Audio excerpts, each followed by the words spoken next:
السلام علیکم ناظرین، کیسے ہیں آپ لوگ؟ امید کرتا ہوں آپ لوگ خیریت سے ہوں گے۔ اللہ رب العزت آپ تمامی لوگوں کو شاد و آباد رکھے اور ڈھیر ساری خوشیوں سے نوازے۔ میں آپ کا بھائی عبدالسبحان نذر قادری اور آپ دیکھ رہے ہیں ہمارا roast of reply SS channel. ماہ رمضان المبارک کا مہینہ چل رہا ہے اور آج ماہ رمضان المبارک کا 9واں روزہ ہے۔ جی ہاں دوستو، ماہ رمضان المبارک میں ہر مسلمان روزہ رکھتے ہیں اور رکھنا چاہیے، اور ہر مسلمان روزہ رکھنے کے بعد قرآن کی تلاوت کرتے ہیں، قرآن پاک پڑھتے ہیں۔ آج قرآن کے حوالے سے کچھ باتیں آپ کے سامنے رکھنے کی کوشش کرتا ہوں۔ اللہ رب العزت ہم تمامی لوگوں کو صحیح بولنے اور صحیح پر عمل کرنے کی توفیق و رفیق عطا فرمائے۔ ہر مسلمان ماہ رمضان المبارک میں قرآن پاک کی تلاوت کرتا ہے اور زیادہ سے زیادہ پڑھنے کی کوشش کرتا ہے۔ جی دوستو، آج انہی کے حوالے سے میری چھوٹی سی ویڈیو آپ کے سامنے آئی ہے۔ میں اس پر کچھ گفتگو کرنے کی سعادت حاصل کرتا ہوں۔ دیکھیے کلام پاک کو کس طریقے سے پڑھنا چاہیے، آج اس پر گفتگو کریں گے۔ جی ہاں دوستو، ماہ رمضان مبارک کا مہینہ چل رہا ہے۔ ہر بندہ سوچتا ہے کہ میرا ایک کلام پاک ہو جائے، 2 کلام پاک ہو جائے، 3 کلام پاک ہو جائے، یعنی جتنا زیادہ ہو جائے اتنا اچھا ہے۔ شب قدر کی رات تک جتنی کلام پاک ہو جائے اتنا ہمارے لیے بہتر ہے، اور میں شب قدر کے دن جتنے مکمل ہوگا سب کو بخشوا دوں گا اور زیادہ سے زیادہ نیکی کما لوں گا۔ لیکن دوستو میں آپ کو بتا دوں، قرآن شریف کی آیت ہے وَرَتِّلِ الْقُرْآنَ تَرْتِیلًا۔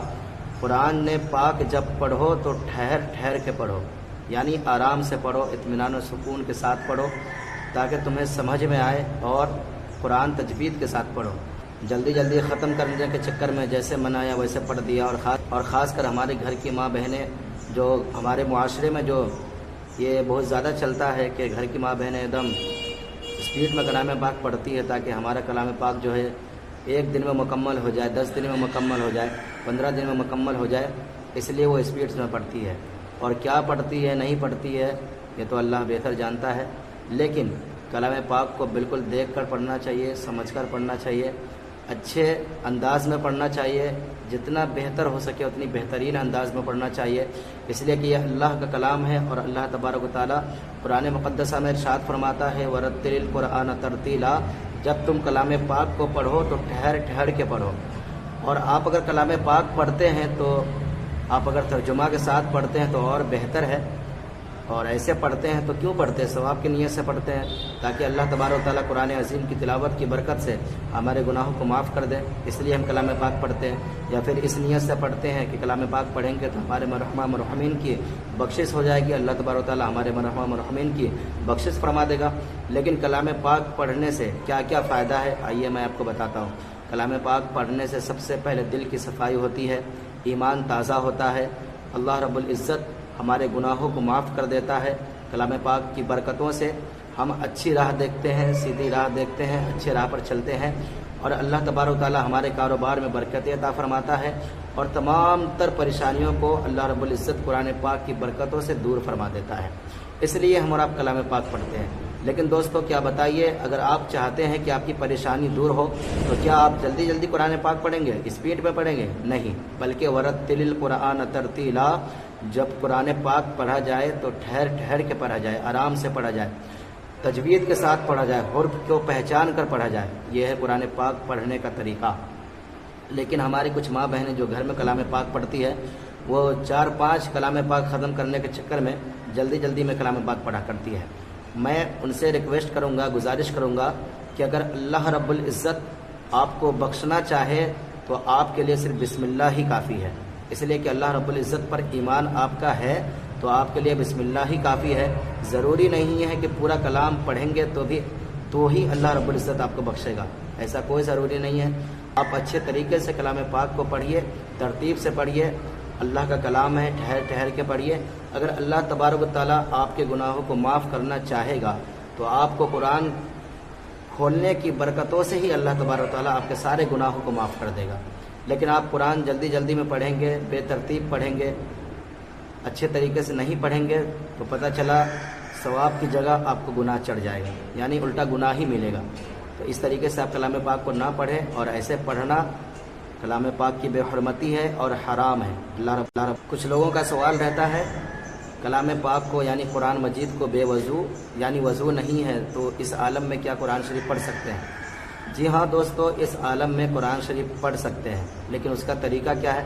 اس کا طریقہ یہ ہے کہ اگر آپ قرآن کو بنا چھو کر پڑھیں گے تو قرآن پڑھ سکتے ہیں، یعنی قرآن پاک کو چھو نہیں سکتے ہیں بلکہ بنا چھوئے ہوئے آپ کلام پاک کو پڑھ سکتے ہیں، لیکن بہتر ہے کہ آپ وضو کر لیں اس کے بعد کلام پاک کو پڑھیں۔ اگر آپ حافظ قرآن ہیں یا حافظہ ہے تو آپ کلام پاک کو بنا دیکھے پڑھ سکتے ہیں، یا آپ کو کچھ سورہ یاد ہے، کچھ کلام پاک کی آیتیں یاد ہے تو آپ بنا وضو کے بنا دیکھے پڑھ سکتے ہیں۔ اب دوسرا سوال یہ ہے کہ کیا قرآن پاک کو ناپاکی کی حالت میں پڑھ سکتے ہیں؟ میں آپ کو بتا دوں کلام پاک کو جو ہے ناپاکی کی حالت میں نہ دیکھ کر پڑھ سکتے ہیں اور نہ بنا دیکھے پڑھ سکتے ہیں۔ ناپاکی کی حالت میں کلام پاک کو پڑھنا حرام ہے، دیکھ کر بھی نہیں پڑھ سکتے ہیں اور بنا دیکھے بھی نہیں پڑھ سکتے ہیں۔ اب کچھ لوگ کہیں گے کہ کیا کلام پاک کو جب ناپاکی کی حالت میں نہیں پڑھ سکتے ہیں، دیکھ کے بھی نہیں پڑھ سکتے ہیں، بنا دیکھے بھی نہیں پڑھ سکتے ہیں، تو پھر ہم لوگ دعا کیسے پڑھتے ہیں؟ اگر ناپاکی کی حالت میں ہو تو کیا دعا پڑھ سکتے ہیں؟ جی ہاں دوستو، ناپاکی کی حالت میں آپ اگر دعا پڑھنا چاہیں تو دعا پڑھ سکتے ہیں۔ تو آپ لوگ کہیں گے کہ یہ بھی تو کلام پاک کی ہی آیت ہے، پھر یہ دعا کیسے پڑھ سکتے ہیں ناپاکی کی حالت میں؟ تو میں آپ کو بتا دوں رسول کریم صلی اللہ تعالیٰ علیہ وسلم نے ارشاد فرمایا کہ جو بندہ ناپاکی کی حالت میں ہو وہ جب وہ دعا پڑھے تو قرآن پاک کی آیت کو دعا سمجھ کے پڑھے، تلاوت سمجھ کے نہ پڑھے بلکہ کلام پاک کی آیت کو دعا سمجھ کے پڑھے۔ یعنی کلام پاک کی آیت جو ہے جو دعا میں شمار ہوتا ہے اسے ہم دعا کی نیت سمجھ کے پڑھتے ہیں، تو اس طریقے سے دعا کرنا جائز ہے اور پڑھ سکتے ہیں۔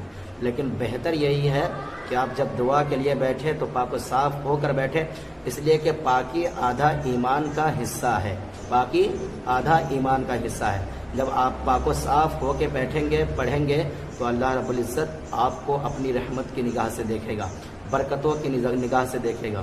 اور یہ ماہ رمضان المبارک کا بابرکت والا مہینہ چل رہا ہے، اس مہینے میں جتنا ہو سکے آپ کلام پاک کی تلاوت کیجئے، اللہ رب العزت کو راضی کیجئے، اپنے گناہوں سے توبہ کیجئے، اپنے مرحومہ مرحومین کی مغفرت کی دعا کیجئے، اپنے والدہ والد کے لیے دعا کیجئے، اپنے گھر والوں کے لیے دعائیں کیجئے، اپنے رشتہ داروں کے لیے دعائیں کیجئے، اس لیے کہ سرکار دو عالم صلی اللہ تعالیٰ علیہ وسلم ارشاد فرماتے ہیں کہ جو بندہ اپنے دعاؤں میں اپنے بھائی کو شامل کرتا ہے یا اپنے دوست کو شامل کرتا ہے یا اپنے رشتہ دار کو شامل کرتا ہے تو سب سے پہلے خوشی اسی کے پاس آتی ہے۔ یعنی جو بندہ اپنے دعاؤں میں دوسرے لوگ کو شامل کرتا ہے تو اس سے پہلے اللہ تبارک و تعالیٰ دعا کرنے والوں کی بگڑی کو بنا دیتا ہے۔ کتنی خوبصورت بات ہے۔ اس لیے جب آپ دعا کریں تو آپ اپنے لیے بھی دعا کریں اور اپنے رشتہ داروں کے لیے بھی دعا کریں، اپنے ماں باپ کے لیے دعا کریں، بھائی بہن کے لیے دعا کریں، اپنے دوستوں احباب کے لیے دعا کریں، تاکہ تمام لوگوں کی دعاؤں کی برکتوں سے اللہ تبارک و تعالیٰ آپ کے دعا کو قبول عطا فرما لیں۔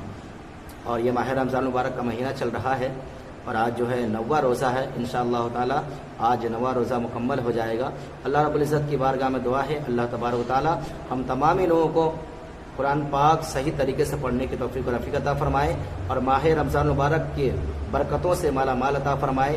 اور اللہ رب العزت کی بارگاہ میں دعا ہے پروردگار عالم اس ماہ رمضان مبارک کی برکتوں سے اللہ تبارک و تعالی ہم سب کو مدینہ پاک کی زیارت نصیب عطا فرمائے۔